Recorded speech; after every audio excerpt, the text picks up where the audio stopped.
Welcome everyone to this Grants Lab discussion.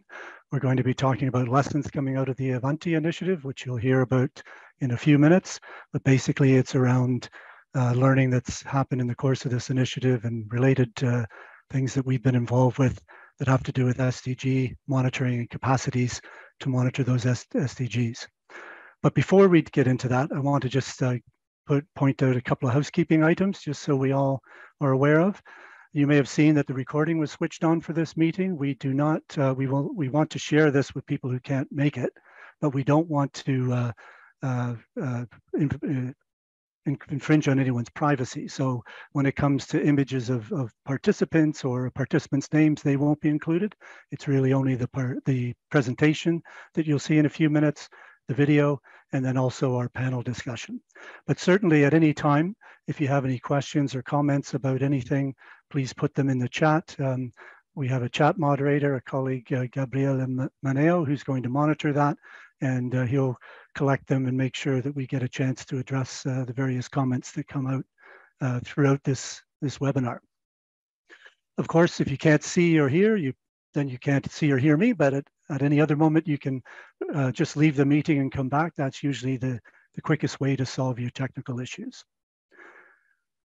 So with that, we would like to start just to kind of loosen up our minds a bit with a little exercise with Menti. I guess most people are probably familiar with it. You just need a browser on your smartphone or your computer. Go to menti.com and the code is there on your screen. Enter that code and we will present these two different questions in sequence. And these are related to what's come out of the Avanti initiative. So it's not like a definitive answer to the questions, but just to get your minds going on things. So the first one is this data-related challenges that we're talking about. Which ones are the main data-related challenges that have come up in our experience? And then you have the choices there. So I look forward to hearing your responses or seeing your responses.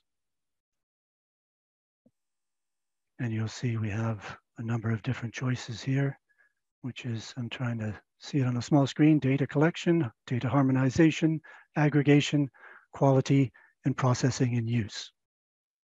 So I'll give you another few seconds to do that. I know it takes time to log in sometimes. And we see that there's quite a range of responses, which is a good thing, and you'll find out why in a moment. Can we go back to the first question, Emmy? Thanks.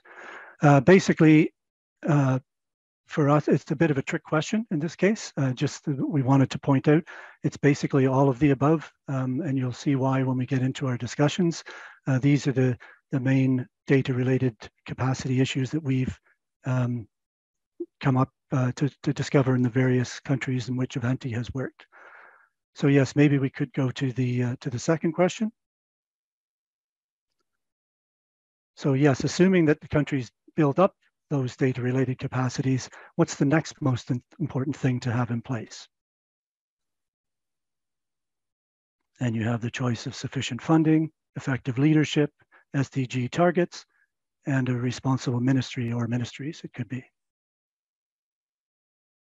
Still getting a few responses here.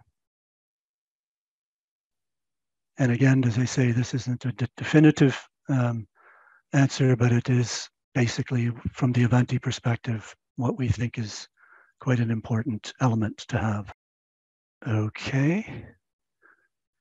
I suppose a few more might be coming in and we will save the responses. So whenever you respond, it'll be part of the output in the end.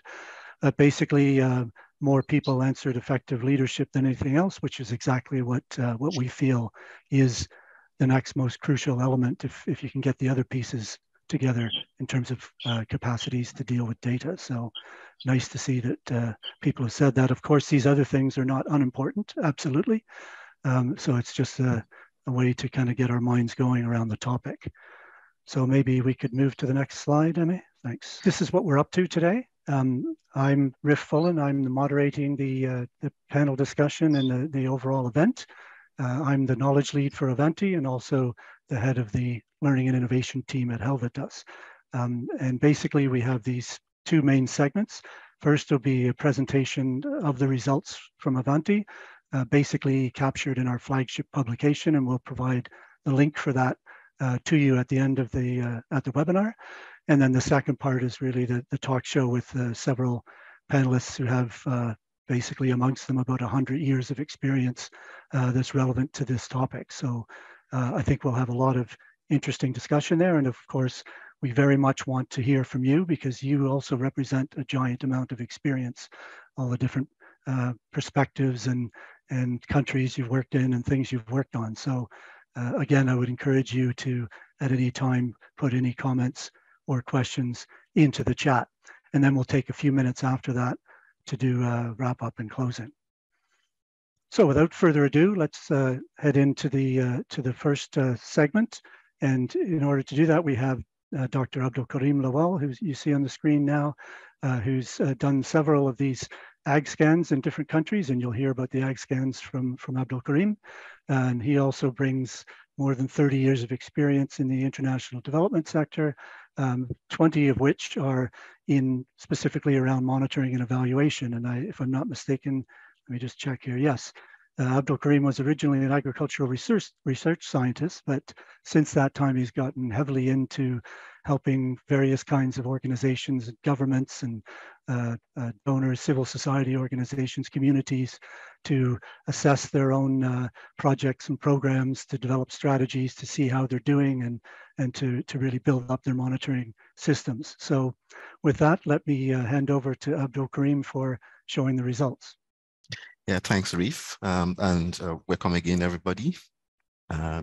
Next slide, please. So yeah, before we delve into the flagship publication itself, we would like to briefly introduce the Avanti initiative. So in 2018, the International Fund for Agricultural Development, in collaboration with implementers, Edvitas, and ITAD, created Avanti. And Avanti is, advancing knowledge for agricultural impacts.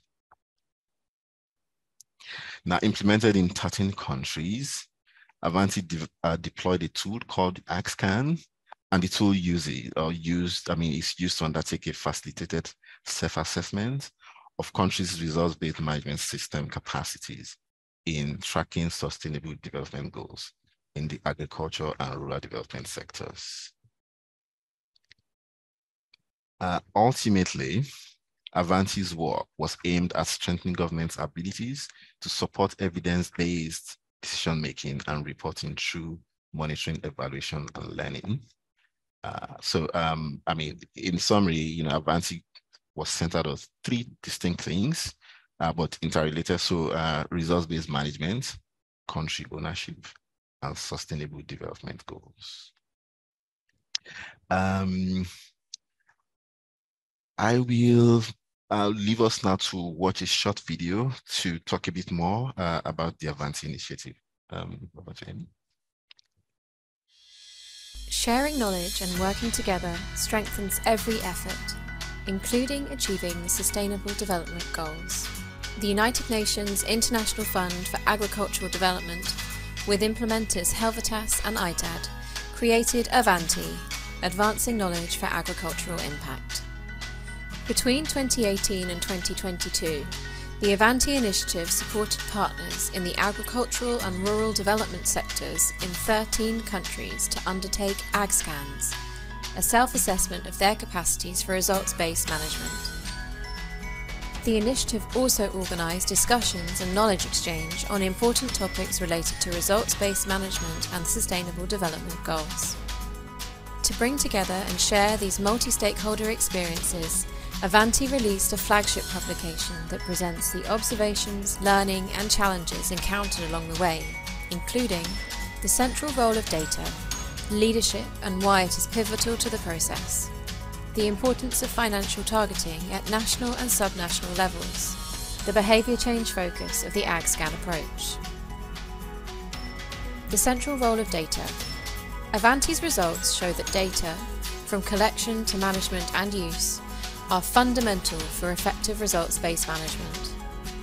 Avanti found two common data use challenges: inconsistent data collection, analysis and dissemination capacity, and data management systems that struggle to support local and national data sharing. Leadership is a pivotal factor. Leadership is an important driver for data and evidence generation, sharing and use. It creates a results and learning culture and shared ownership of the process.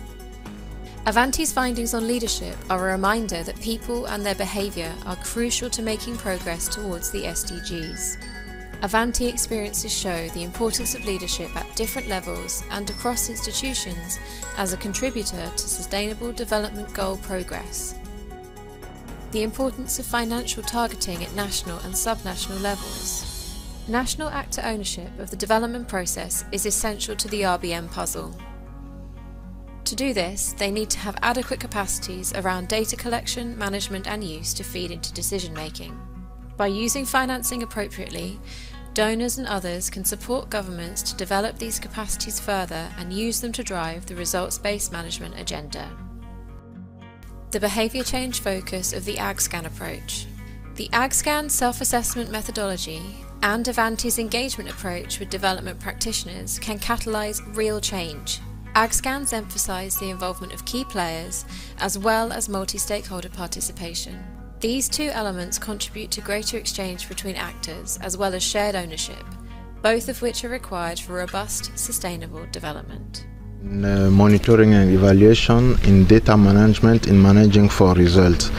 Actually, when you go back and look at the 2013-2017 report review for the public expenditure in agriculture, you will realize that they mentioned that one of the constraints for the development of the sector is the lack of data, the lack of statistics, and also a challenge in terms of monitoring the performance of the various actors who are implementing projects and programs. Because we are talking about rural communities, especially in relation to agric, I will recommend that we need to invest financially at the local level, at the district level, and then at the national level. At the national level, because the national level needs to monitor the activities that goes on at the regional level, and at the regional level needs to monitor activities that go at the district level, and at the district level they need to know what they are doing, what they are tracking, to be able to improve the activities that we are doing. I believe workshops like this one are important because they offer opportunity for a variety of stakeholders who are often working together in some way or other to come together and to reflect on how they're working and where they're doing things well and where they're doing things not so well so that they can improve. El tema de los ODS realmente es vincularnos para poder mejorar, ¿no? Mejorar nuestro objetivo como Minagri, como sector agrícola. Events such as this workshop, which bring together key government agencies and development partners, are vital for identifying and discussing opportunities and approaches to monitor and evaluate the agriculture sector. Sometimes we think like maybe monitoring and evaluation, it's all about to get those data, to monitor, to plan and to evaluate, but it's not all about that. It requires several things like engaging stakeholders, like making informed decisions, like making those impact assessment and others.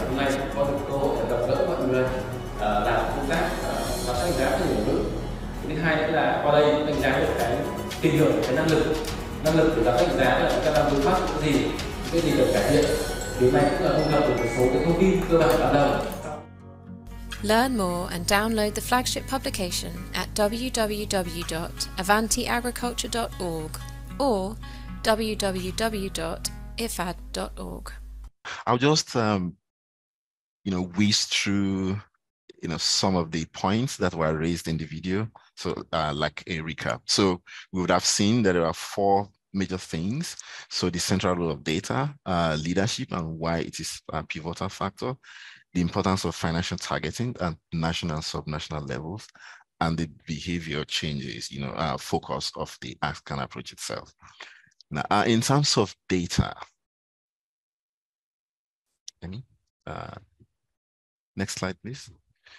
So in terms of data, there were 2 things. First is, the weak competency for data generation, data collection, processing, and packaging at country levels. And then secondly is the lack of integrated data management systems, when aggregating data from local to national levels and beyond. So we do know that all over the world, data is very important, and Avanti's results affirmed, that appropriate management and the use of data are fundamental for results-based management. Next slide, please. Now, why is leadership so pivotal? We know that effective leadership, drives data generation, its sharing and use, because it is so important in all of these areas. So this is because effective leadership creates a results and learning culture and shared ownership of the process itself. Now, the experiences of Avanti show that leadership at different levels, whether at district or regional and national and across institutions, they are big contributing factors, to progress. So chances are that, results, evidence-based decision making are adopted when when behavior is modeled by leaders at the different levels, whether at district, subnational, national, and across institutions. Next one, please. Now, the importance of financial targeting, both at national and subnational levels. The experiences from Avanti was that much of the data that is collected and managed in countries were done or are done by international actors. And therefore, the implications is that, when it is generated by international actors, then it is most likely for international audiences. However, when we target governments and their data systems, then it is more likely that funders and national governments can support better coordination and harmonization of their data management processes, and thereby contributing to coherent and sustained approaches to agricultural and rural development. Lastly, the behavior change focus of the ASCAN, the methodology that will, associated with ASCAN self-assessment, can effect real behavior change. This is because, it is based on promoting meaningful participation of a core group of government actors, as well as multi-stakeholder engagement. Now, these two elements put together do contribute to a greater exchange among them and, shared ownership. And all of these are essential for more coherent and more sustainable development. Thank you. So if we have any questions at this point or any clarifications, we are welcome to do so. Thanks, Abdul Karim. I'm sharing a question in the chat about did you not also find that a lot of data collected is not used, so becomes part of the problem? Then we have had a couple of other questions, but they will be discussed probably during the talk show, so I'll bring them forward. Good. Yes, indeed. We did find that out, and like we said, it's almost like a continuum. So it's from generation, aggregation, and therefore use. Yeah, we did find that as well. Thank you. Okay, thank you very much, Abdul Karim. And as Gabriele mentioned, there are more questions coming up in the chat, but as the rest of this webinar is directly coming out of this presentation and the conclusions from Avanti so far, we might as well get right into it. So you can see on your screens now our three panelists, Professor Ian Goldman, Ms. Renata Marula, and Ms. Ethel Sibanda. I won't say, you can see for yourselves what is up there about their experience, but I will want to highlight a few things. In the case of Ian, for example, what I find quite interesting and relevant for our discussion is, Ian, you were the former Director General of in the Department of Planning, Monitoring and Evaluation of South Africa until 2018, and you were responsible for creating and managing their evaluation system. And also the other thing I think is interesting for people to know, I don't think it's there, no it isn't, is the Twende Mbele initiative, which you happen to be a founder of, and it's a really interesting initiative that hopefully you'll be able to share some details about, because it brings governments together from a number of different African countries to basically discuss, support each other on building capacities around monitoring and evaluation for more effective decision making and also accountability. So I think those are highly relevant to the discussion today. Also, just first welcome Ian. I hope you can hear me and your microphone is ready to go. Indeed, yes, I'm here, ready to go. Okay. I think, your camera may not be open, so if you could enable that, it'd be great. We'll highlight you on the screen. Next, Renata, who you may know from the Eval Forward community. Renata's the facilitator of that community, and you can see it focuses also on evaluation in agriculture, food security, rural development. And Renata also has a background prior to that, working as a policy officer at the Global Forum on Food Security and Nutrition at the base at the FAO. And prior to that, actually within the Italian Ministry of Environment and also in some private companies. So again, Renata brings a wealth of experience to this table. Thanks, Renata, and welcome. And then finally, Ethel Sibanda. Ethel is working together with me and others on Avanti. She is the AgScan lead, so she's responsible for steering the methodology and the adaptation of the methodology, also doing some AgScans in a variety of countries. And Ethel comes from the ITAD side of things, and she also has a quite large amount of experience that's relevant to today's discussion, including working on gender, working on HIV/AIDS, but also doing similar things to Abdul Karim in terms of working with a variety of different stakeholders and strengthening their capacities to really deal with monitoring, evaluation, and learning in their work. So welcome to you also, Ethel. Thank you, Ethel. And maybe I could start with you, in fact, because we heard in this presentation of Abdul Karim and in the video, one of the issues is this whole data value chain, if I could put it that way. Whether it has to do with collection, designing and administering surveys, other kinds of data collection, management, massaging it into a format that's useful for decision makers, having a way to connect all those bits. From the Avanti side, we found that there's a significant challenge in terms of competence development in many national contexts. And then on the other side, also these integrated systems that allow you to go from a local level to a national level and aggregate things. So the question I have for you, Ethel, is based not only on your Avanti experience, but your other previous experience, how does this, what do you think about these findings? Do they resonate with you? Is there something more to be said there? Absolutely. Thank you, Rafe. And thanks everyone for attending this talk show. Absolutely, the findings in Avanti resonate, and I'm going to speak to two key areas. Firstly, the findings from the 13 countries across the globe, but also more specifically across the 55 member states of the African Union, on whom we did a study on trends in national governments' capacities for results-based management based on the biannual review process. So absolutely, I think we found out that across board, particularly in the African context, very weak capacities, particularly at the subnational level.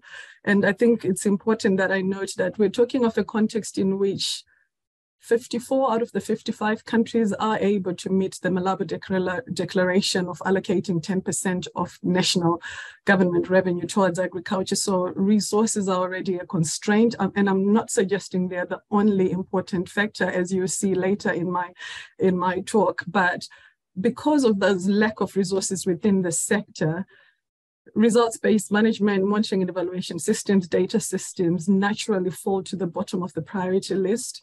And a good point that you already raised, Ian, is really around data, optimal use of data. So a lot of data is collected at the different levels, but it's difficult to aggregate it to meaningful data that then serves meaningful policy and decision-making processes. So to start off with, when we're talking of the data value chain, we have data that's collected, but it doesn't have the end user in mind. Because at the beginning, we should actually, before we think of data at the local level, subnational level, aggregate level, what is the data for and what is it going to be used for? So we found across board in a lot of countries that there is pockets of data that's being collected by different stakeholders across board within the sector, private sector, development community, national governments themselves, but it's not in digestible forms, number one. Number two, it's not in really collected with the end user in mind. And then I'll speak a little bit about that in a little bit more detail. So for instance, when it comes to capacities, we found out that 25 out of the 55 member states of the African community reported a score of 0 or did not even have the capacity for evidence-based decision making and planning and implementation. So there's very little investment in data quality and data use across the continent. And so that's one just on the side of investment in quality of data, investment in use of data, and investment in coordinating that data. And then speaking about integration, I think there's two areas we need to look at. Firstly, there's the process and management side, and secondly, there's the technical side. So firstly, in terms of process and management, we found that across many ag scans, including Cameroon, Mozambique, Lesotho, that the government ministry presiding over agriculture did not actually realize that they had the mandate of coordinating data across the sector in agriculture-related SDGs. Secondly, within the government itself, the different government ministers that report on the same SDG, and here I have in mind the ministry is presiding over agriculture. It could be Ministry of Agriculture or Ministry of Agriculture and Livestock, did not necessarily coordinate well with the Bureau of Statistics, who were also collecting data on SDGs that are related to agriculture. And in many instances, there would be an overlap with the Ministry of Natural Resources. So there wasn't integration within the government itself. And even within a specific ministry, very little coordination within departments, like the Department of M&E, not necessarily speaking to the department responsible for livestock. And then the third issue was around, and closely linked to my first point, is really around mutual accountability aspect, where a lot of data was collected or is collected by the private sector, maybe on pricing, on production, but isn't shared with the Ministry of Agriculture. A lot of data is collected by development institutions like big agri-surveys by multilaterals, but they don't necessarily account to the government, so to say, who are the primary custodians for SDGs within a specific context. So that was those are the three areas around integration as it related to process and management. And then now just technical issues. I think Abdulkarim has already alluded to this, issues around harmonization. Differences in methodology just mean that it's difficult to credibly and robustly aggregate data that has been collected in different means. Timing is also an issue, the different reporting cycles, and like we've already heard, a lot of data is collected by the international development community, not targeting national governments, but targeting the donors that are funding it. And so the audiences differ, the reporting cycles differ. So when it comes to a point where a ministry or a policymaker wants to make decisions, there isn't any urgency to provide data if it's not aligned to the reporting cycle of the funder that has funded that data collection. And so that makes the integration really challenging and difficult. And then the last point, again, which we alluded to, is around packaging. But I don't want to end on the challenges, because there actually are a lot of good examples and good opportunities that we can see, even in countries that haven't met the 10% Malabo Declaration, for example.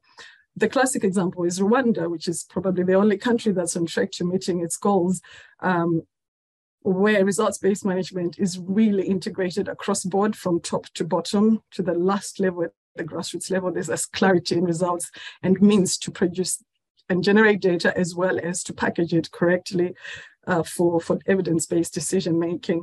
Another good example, two examples actually, where we have specific ministers or ministries designated towards M&D. South Africa is a good example. Ghana is a good example. We have a minister responsible for M&D. In Togo, we saw the same thing, where RBM is at the presidential level. So that level of ownership and embedding systems at a top level, we've seen really helps in terms of coordination, in terms of mandate, and in terms of generating data to inform decisions for who I believe matters the most, the national governments in the countries that we're trying to work with, regardless of whether we are in the private sector or public sector.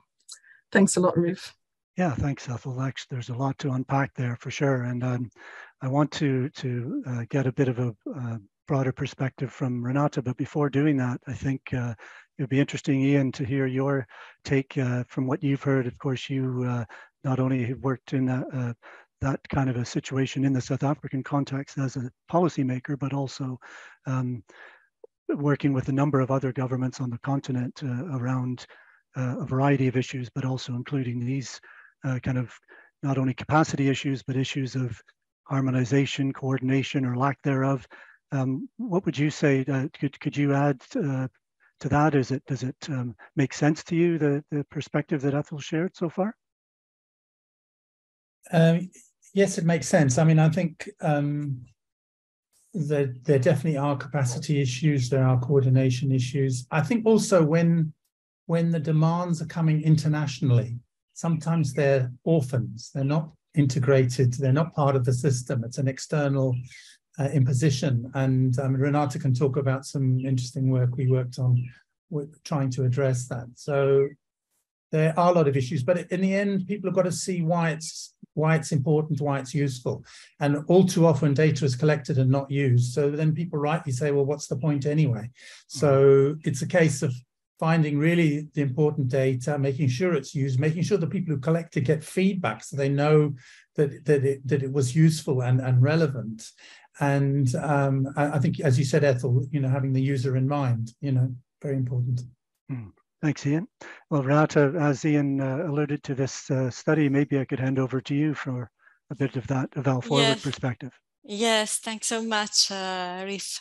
Yes, first of all, I'd like to acknowledge and the focus that the Avanti initiative gives also to behavior change and raising that awareness and advocacy, because we often think, of course, the technical aspect is very important, and Ethel and also the previous speaker emphasized all the challenges on the technical point of view, but if we don't have the behavior change in leadership and in the people's mindset on a cultural, let's say, aspect of the importance of evidence-informed decision-making, nothing is going to change anyway.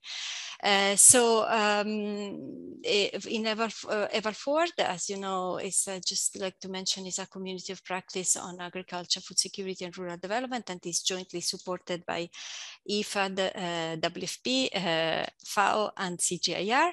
And our aim is really to advance capacities in evaluation, but also on monitoring and evaluation. And a couple of years ago, we did a study on analyzing 23 countries' units, M&E units in ministries of agriculture.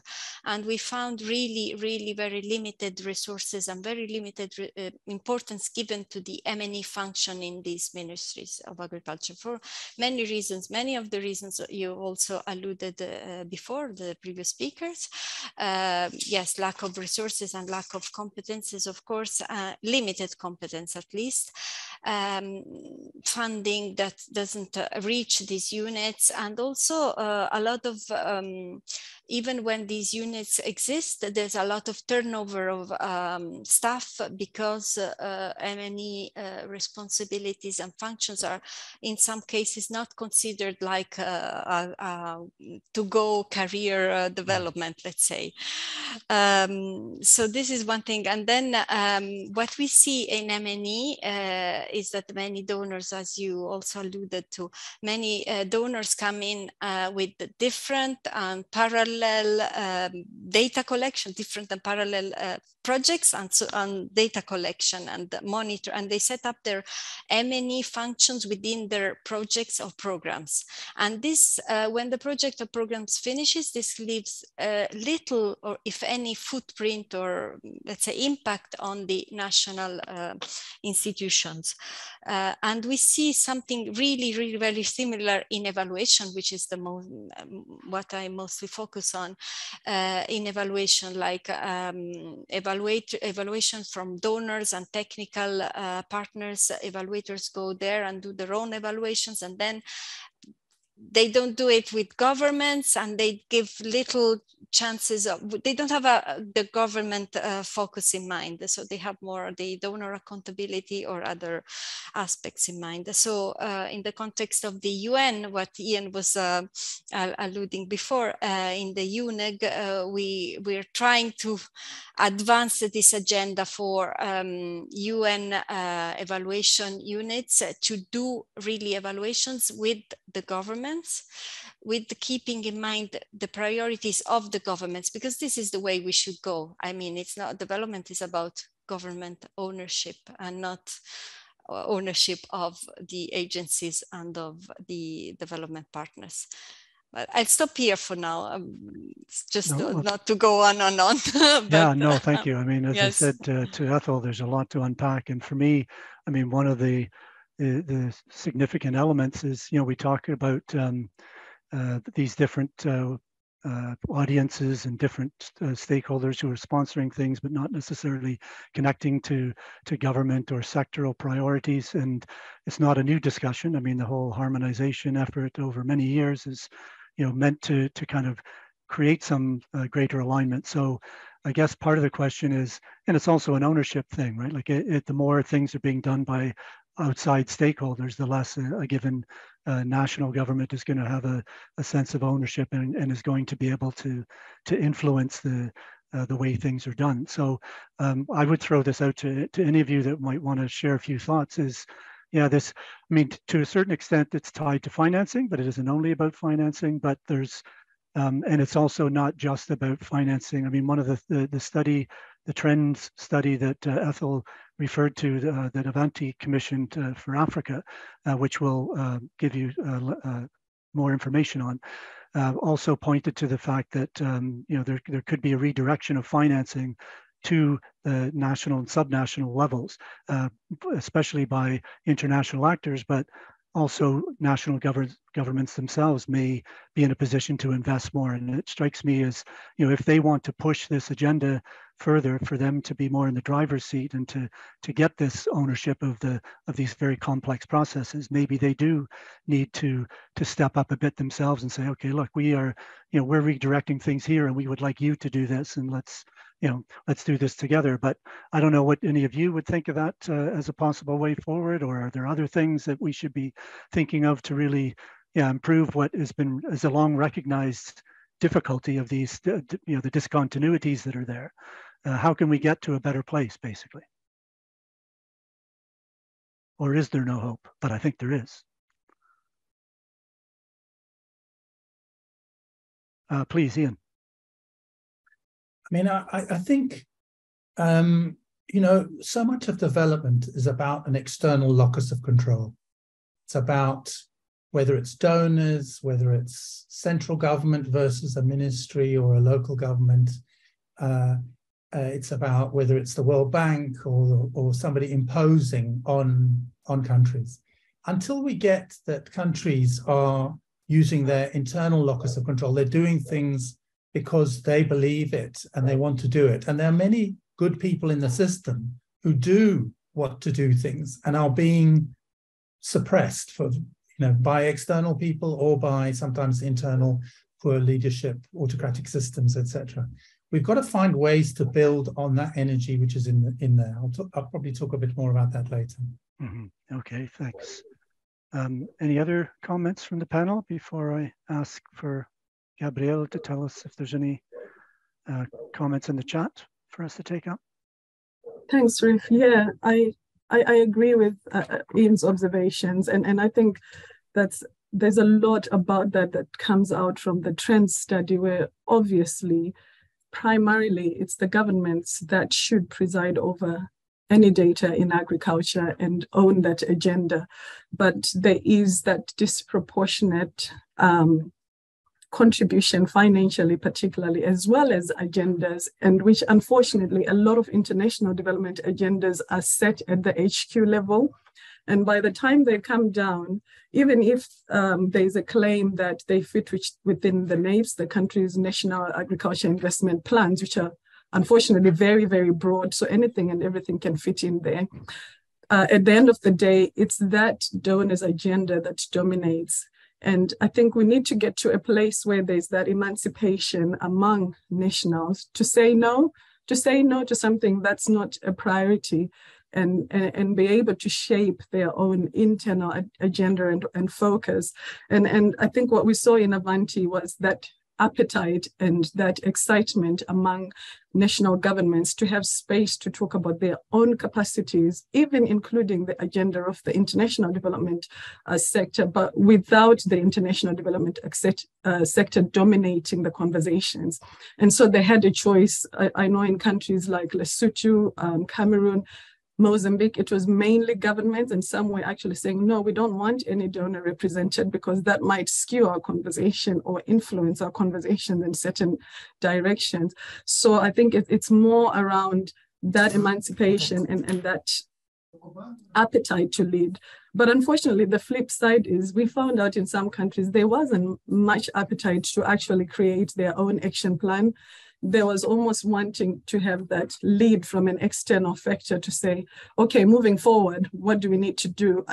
We felt in quite a few countries that people didn't feel emancipated to actually be masters of their own destiny. Maybe it's coming from that culture of always receiving money plus an agenda, where we found it really difficult for people to say, okay, we've got a blank slate, a clean canvas here. Can we start to map the way forward? So I think there's a lot to say on both sides in terms of just the capacities and the confidence. And yet from the African Union perspective, there is that drive, there's that clear drive to take ownership. I think I'll take a quote from one of the experts in Ghana who says the role of international donors needs to be redefined on African terms. So you do see that drive, but it's not across board, but definitely the right direction. Yeah, no, and I think that the more we have these kind of dialogues, and especially those at the national level, they will kind of, even if it's piecemeal or if it's one step forward, two steps back, it hopefully will develop a momentum a bit more as time goes on, and especially as everybody recognizes that this is a significant barrier to real nationally driven programs and initiatives. Gabriele, if I can add just like a short contribution to this, I think the role of donors, I mean, since many years, should shift towards like more of a facilitator role rather than really providers of any technical support or funding, but seeing more as a facilitator, a knowledge broker, and this kind of roles. And there may be more opportunities for this, especially in those countries that are growing economically, and now more towards there are few in Africa that are no longer least development countries, but more middle income, and where you have less donors and less footprint of donors, let's say. So act more as a facilitator. Okay, thanks. Thank you. Sure. Gabriele, do we have any questions, comments from the floor? Yes, we are. Like one question around the resource mobilization for M&E, and is about how best can we sell the relevance and usefulness of monitoring and evaluation in a context of competing demands of resources, and linked to that, how can we leverage leadership to have a better appetite for monitoring and evaluation. And then on another side, we have a question about data quality and use. That's about how can we validate data and how can we ensure that data collected is useful and actually used for decision making. Okay, thanks for that. Does anyone want to take up this, anything else on the resource mobilization front? I mean, we do recognize, at least again from the Avanti perspective, that the resource mobilization issue is one. There might be a lot of resources devoted to various kinds of monitoring and evaluation exercises, but as we've seen, many of them are not well aligned or well coordinated from at a national level. Is there more that could be done in this context? Again, I throw it out to any of our panelists. And is it mostly a culture change issue, I suppose? Then I will carry on because I want to make another linkage. It came up a little bit in this conversation, and it does link with this resource mobilization, I think, especially Ethel's comments towards the end there about, there needs to be, more of a shift, a kind of a seismic shift of some kind to really change these kind of dynamics. But, we talk about leadership as something that's quite crucial. And again, this is one of the things that's highlighted in the results of Avanti as well so far, is that it's really quite important to have strong leadership, people who are not only well connected but also are prepared to be assertive and to prepared to kind of build an agenda around a group of people, a department, a ministry, or whatever it is.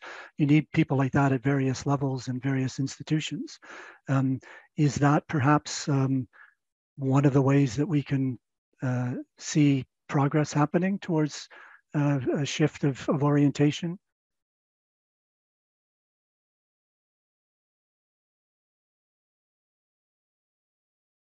No, I have a taker. Please, Ian. Go ahead, Ian. I'll come after you. Oh, I think you're muted, Ian. Yes. Resources are needed, but for the right things and for data and M&E that's actually used. And I think the problem with M&E is a lot of M&E, to be honest, is part of the problem. It's not part of the solution. It's more compliance activities, which take up a lot of, for example, extension officers spend a lot of their time collecting data, which is not used. So that is just a waste of people's time.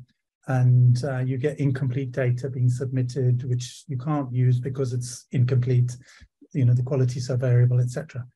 So there's definitely a resource issue to support processes which are really going to achieve something. But actually, if people are within the system are clearer about what's going to be helpful and how what they're doing can contribute to something bigger, then things can move and resources can then be targeted appropriately. So there's a lot of work around getting identifying people within the system that are interested to do something, that together can work on making something happen, getting them to link up together, and yes, providing some resources to make sure that they can actually undertake some useful M&E processes. Okay, thank you for that. Yes, and I guess it seems that's quite a crucial way to really reorient people, because I think it's not an easy nut to crack for sure. But Ethel, you wanted to also come in here. I just wanted to give a few examples from the Avanti experience, really, that resources definitely are an issue, data use definitely an issue, data packaging definitely an issue. But I think what we found out as well was just the leadership from various countries, even from the policymakers that need information leadership to just drive things forward was lacking. So for instance, if you look at a country like Cameroon, we have the last agricultural census which was done late 80s. Yet in the AgScan workshop itself, you can tell there is drive, you can see there's a common understanding, but there just isn't anyone who takes that leadership to say, right, let's stop. The way we're generating data is really basically a lot of estimations, not really scientific evidence and not really solid data. But there is no strong leadership to actually say, for how long will we go on as a nation based on estimates, whose baseline is outdated? Mm-hmm. So the talk is there and the intent is there, but there isn't the drive to actually say, how can we stop and actually redress fundamentals? Mm. Yes, no, and I think it resonates well with what you were saying, Ian, about maybe part of it is about narrowing the focus, trying to say we're not trying to do everything that we could possibly do, but actually instead of doing a lot of things where people might get frustrated because the work they do to collect data doesn't really end up being used in any meaningful way, rather maybe put more effort into prioritization and saying, yes, okay, we're going to put resources into these, to fewer things, but more intensively, so that we can actually help to bring this to connect the dots between the data collection part and the aggregation and then the packaging for actual decisions. And I think it might actually also speak a bit to the question that came up about validating and using the data.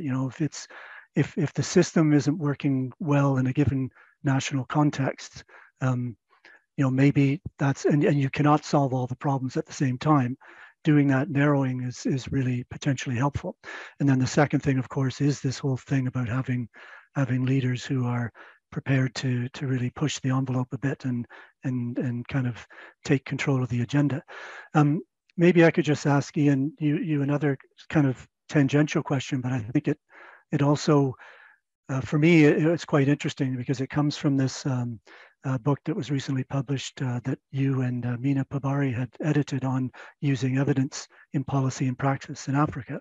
And the reason that is interesting for me, one of the things that really struck me was this whole a kind of reminder, I guess, for me that we're not talking about, numbers and spreadsheets and mechanical processes. We're also talking about people and how they look at the world or what their experience is and what they consider valuable or not valuable, or all those kind of elements that really introduce a lot more uncertainty in one way, but also a lot of richness and a lot of potential to take advantage of those differences of perspective that you get from people who are in different parts of the data ecosystem.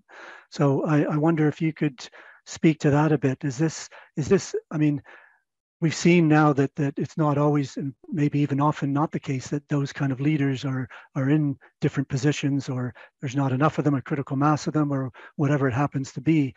If you're in a context where you don't really have that leadership, is there anything else to be done other than what we've already touched upon in the last few minutes?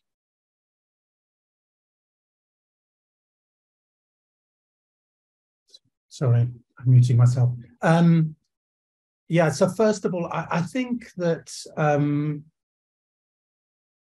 systems are very heterogeneous. Government systems are very heterogeneous, and you'll find that you'll find good people throughout the system in different places. And I think one of my jobs in my career has been finding those people.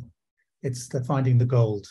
And so it's trying to find people where there is some motivation, some fire, some passion, and just coming back to the behavior change approach that you mentioned and Renata talked about. In the book, we use a behavior change framework.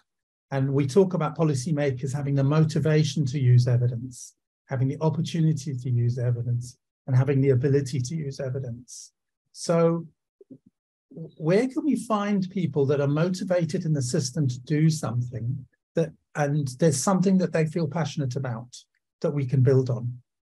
and where are the opportunities that could be used in the planning system, in the budgeting system, in implementation management, and how can we strengthen their ability as individuals, but also collectively by grouping together people across the system and across multiple stakeholders, so that collectively they've got much more power and much more status.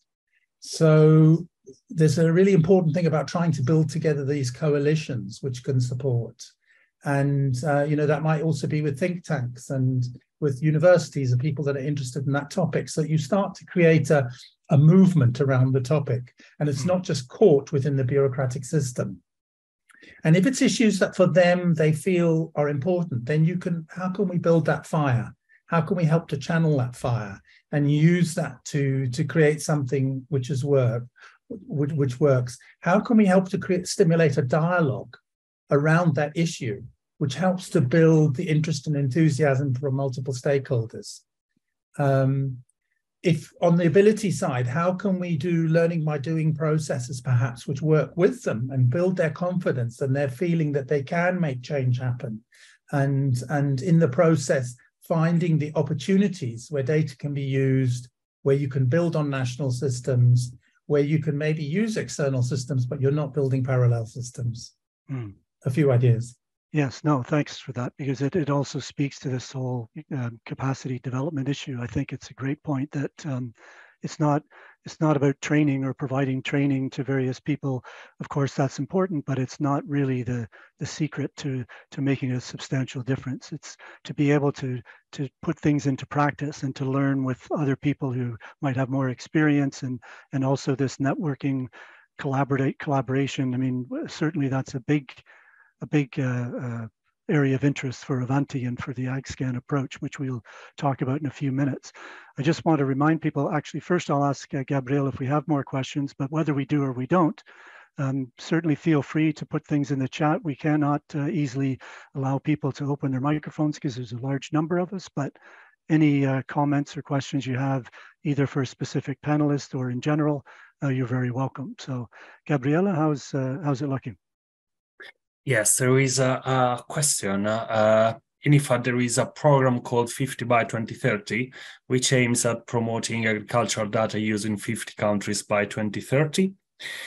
So far, they have started activities in 7 countries, and their experience shows that there is a demand for data, as well as the appreciation that data contribute to better decisions. However, there is no incentive to use data. Namely, data-driven decision is not formally recognized or rewarded. Data use is not connected to career progression in many governments. And how can this be addressed? Okay, thanks for that. That's a very good point. It obviously is very similar to what we've talked about already, but I'd open the floor to any of our panelists to provide a reaction if you have one. Thanks a lot. I could come in because I happen to know 50 by 2030. I've just completed an evaluation of the formative stage of that initiative. And I think what I can say is, I think it's a journey, and also drawing from more broad experience in work that we're doing on policy in agriculture on the African continent, that there's a lot of incentives for progression or politically driven incentive that drive things over and above data. But what I can say from experience is that it probably is a matter of time, because where the right information is said at the right time, in the right context, evidence-based decision-making saves the day, and it's not disputable. So for instance, it might not seem like no one is interested in a decision based on data, because maybe there is political mileage that comes from following other agendas that are different to what is being driven by data. But over time, it becomes clear what actually drives success. I don't know if I'm coming across. I'm trying to not give an example, but maybe I should give it. Maybe I should give an example. An anonymized example, perhaps. Yeah. An anonymized example. So maybe price setting. Maybe maybe let me use something less contentious, maybe subsidies. There might be political mileage by driving a certain subsidy for seed or fertilizer or whatever, but there might be also evidence showing that the subsidies are not the most effective use. The first year season, you might not see that. Second season, you might not. But by the third season or so, it becomes very clear that subsidy-driven programs might not be the most efficient for various reasons, corruption, lack of quality control, and things like that. And so I would say it might be early days to be expecting change, especially if we're talking about culture change, to get people to shift culture and change, have a paradigm shift in terms of a culture of results is not something that happens overnight. It might not even happen over 2 years. I mean, the policy study we're talking about, some things have happened only after 7 years or 8 years of consistent messaging. And so I would say if 50 by 2030 is an example we're talking about, it's early days and I wouldn't give up. It's a project that's just started and it's 7 countries out of 50 so far. It's early days, but I wouldn't lose heart. Yeah, no, and I mean, it has to be said that, you know, we talk as if these issues, these challenges are unique to countries in the global south, but they're not, or to institutions. I mean, they're global issues, and culture change in institutional and societal contexts is a highly complex and difficult thing. But maybe this is a good segue also for us to get back to the AgScan approach that Avanti has been promoting, because you know, the two things that we in all of our country AgScans promote quite strongly is, one is this participation element.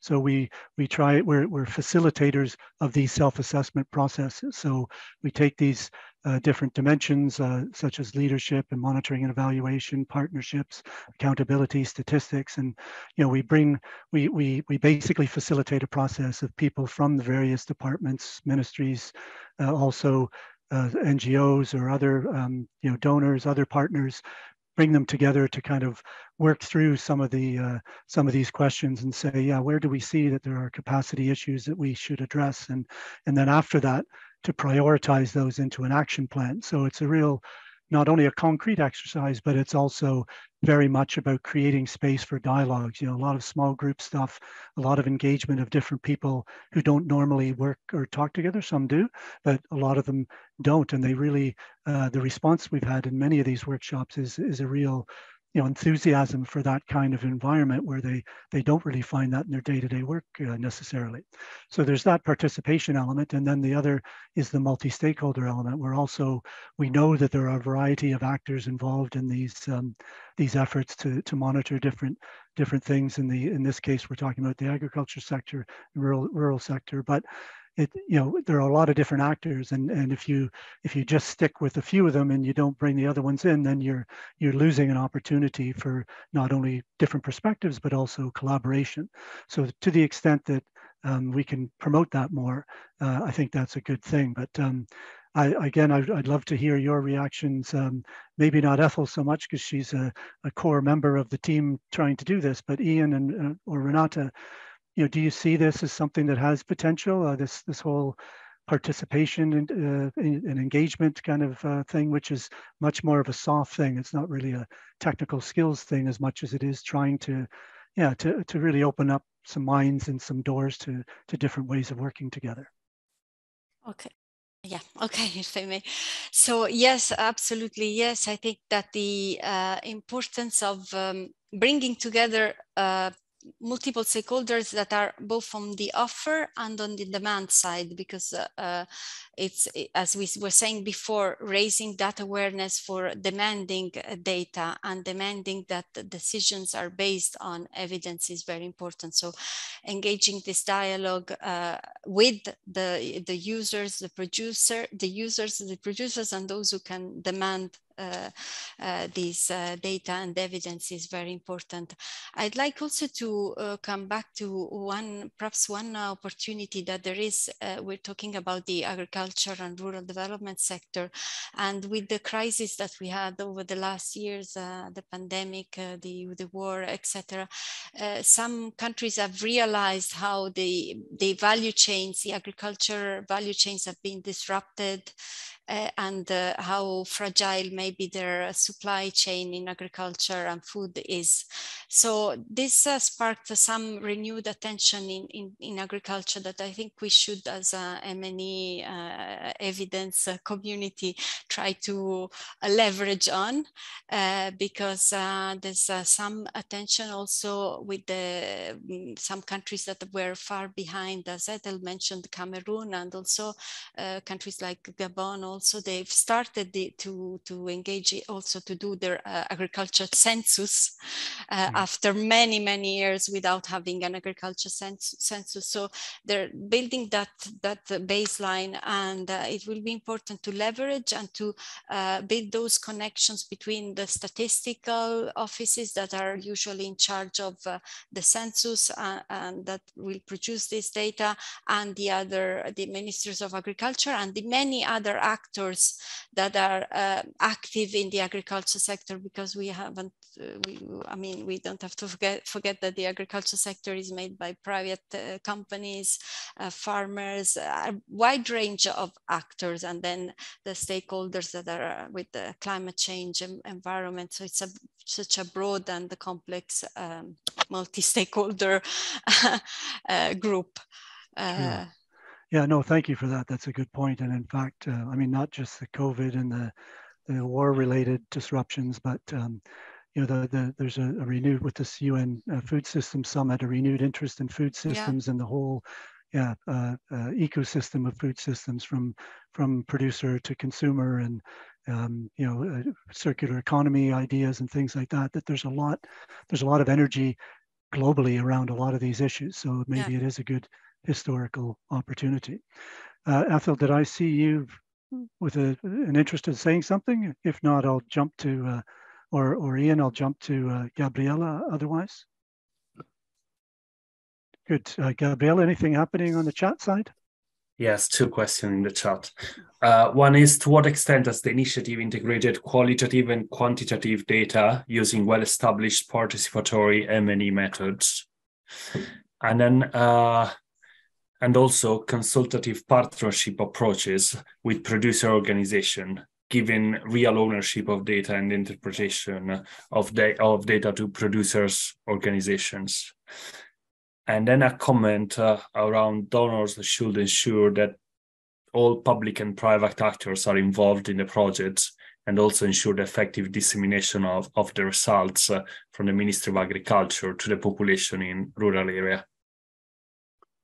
Okay, that second one might relate also to as much or more to governments than to donors, perhaps. But just on the first question, I can say Avanti is not about getting into the nuts and bolts of the methods and systems of data gathering or data use. It's one step removed. So when we do these ag scans, we don't. It's not a technical capacity exercise. It's really facilitating an assessment by those actors who work in those systems. So they may decide themselves, yes, we actually, you know, when we've looked at all these different factors, we find that we want to put more energy into development of how we gather data, or how we coordinate amongst different actors gathering data, or how we create demand, any of a wide range of things.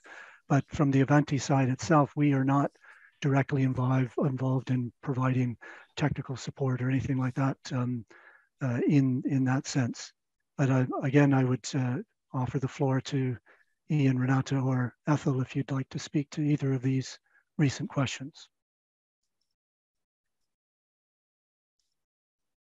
Ian? I can speak. Yeah, I mean, I think if we're going to, you know, coming back to this behavior change model, if we're going to stimulate the motivation, opportunity, and ability of policymakers to use evidence, we, in our framework, we talk about what are the things that will trigger this, that we use the word change mechanism. So this is building awareness, enabling access, building agreement, relationships and trust, formalizing systems. These are the sort of things which allow that motivation opportunity to arise.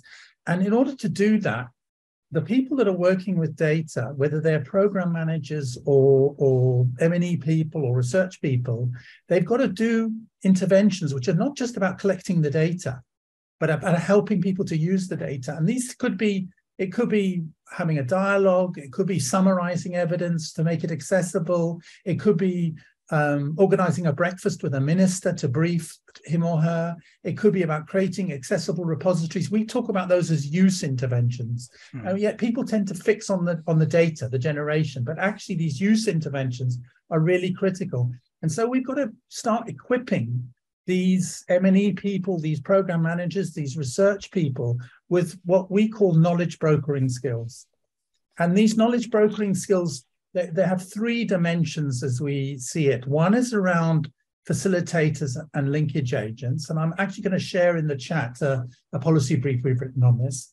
There's their role as capacity builders, and there's their role as knowledge managers.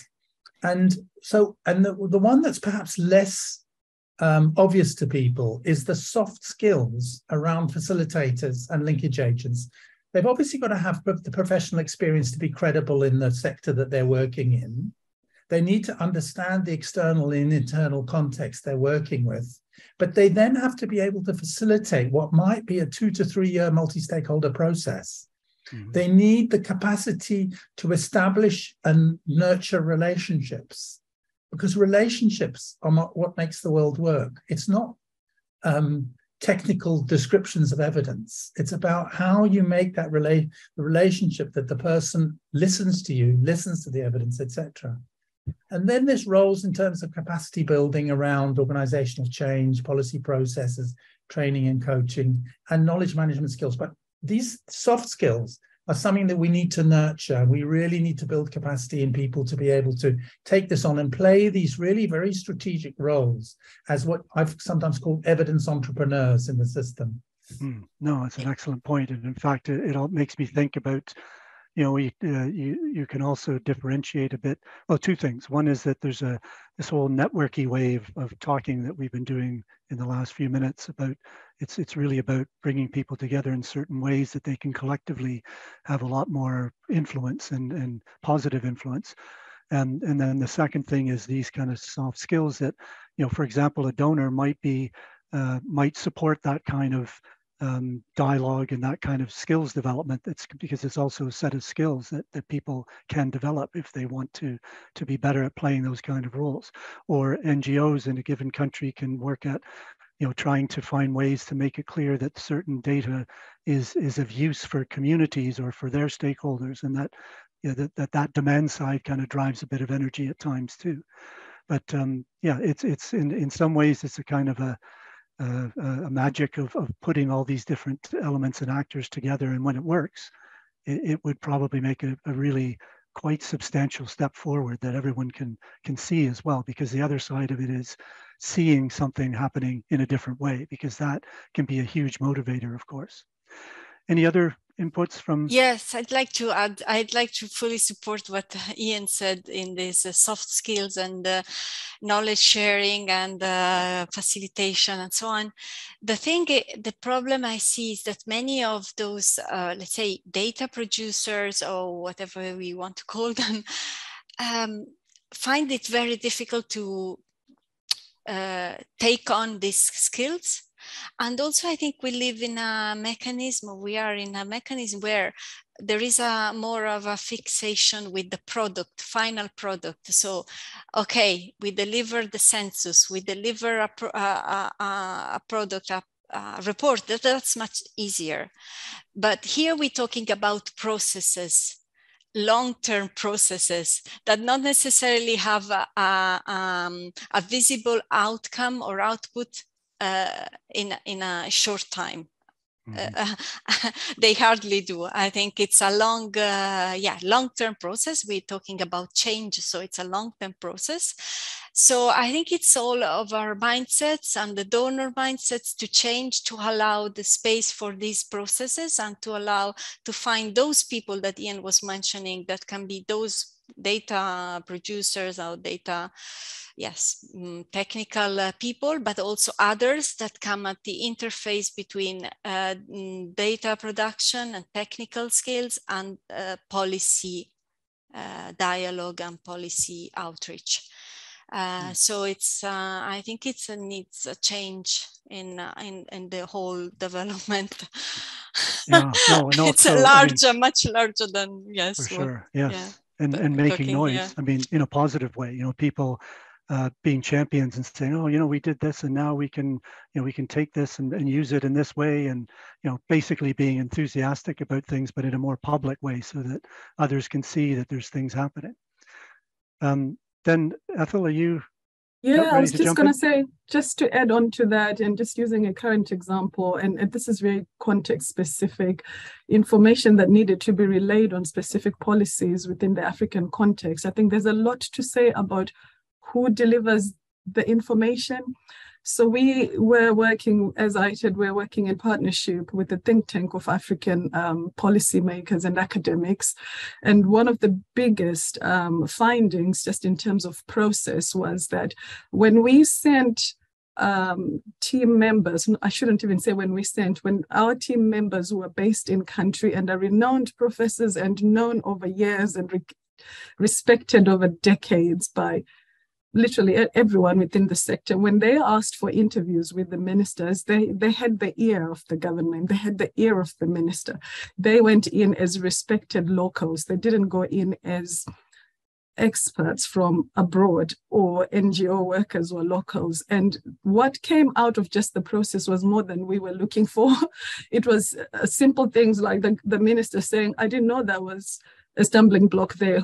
And some issues were resolved literally within days, which had taken a long time for the development sector to get messaging across. So there's a lot to do with who, particularly as the whole discourse on localization and decolonization is regaining momentum. There is something to say about local people having and owning local solutions and driving them. And packaging is one bit of it, but who delivers the message is a big part of it as well. And so sometimes, unless there is that concerted effort to say, yes, we have information that was generated from 3 UN agency surveys, but who is the best person to deliver that information? It might not be the principal investigator of that survey. It might be somebody else who is more respected or who is more trusted. By the decision makers. No, thanks for that. It's all of this fits very well together, and it's I think it's important to keep these things in mind, even though we will often forget about them when we get into our narrow technical silos. But it's important to keep these things that are actually potentially even more influential in mind. I think we're kind of coming to a close soon, so I'll ask Gabriel if there's maybe one more question or comment that we could take. There is comments in support on the shift from the data production toward behavioral change, building trust, building relationship and collaboration. And then there was one question around the process of the AgScan and about particularly the challenges that has been in adapting the methodology to different contexts and different countries. Okay. I can answer about the AgScan question. Sure. So part of the 6 steps of the AgScan process is actually what we call customization. So firstly, we adapted the methodology from just being a capacity assessment tool, and we adapted it to the agricultural sector.